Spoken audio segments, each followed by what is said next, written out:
When we see these health issues that impact the quality of life and length of life, a lot of them have their roots in early trauma.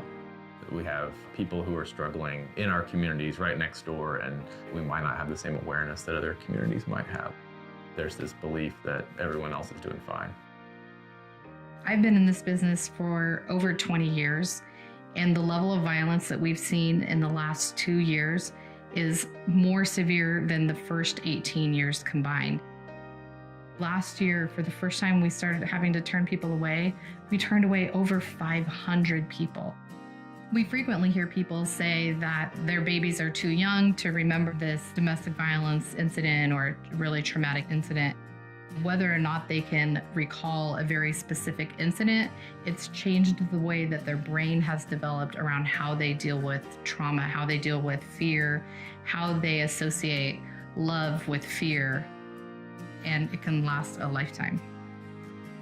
What science tends to show is that the need for security, the need for kids to feel safe, is even more important and even more compelling, an even deeper desire in those kids than the need for food and the need for water.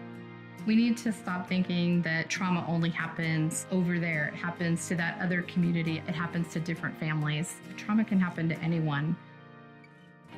My vision for Placer County in addressing childhood trauma is to build off of our strengths. So to start with the fact that we do have a very strong educational system here.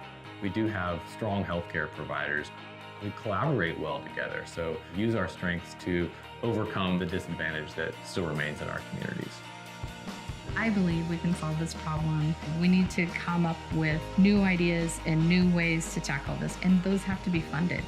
We need people who are willing to step up and make policy changes, who are willing to write letters to their congressmen, to speak up when they see things in their communities, and to rise to this occasion to change this traumatic experience for the children in our community. Raising healthy kids means supporting parents, and that's the work of people providing services.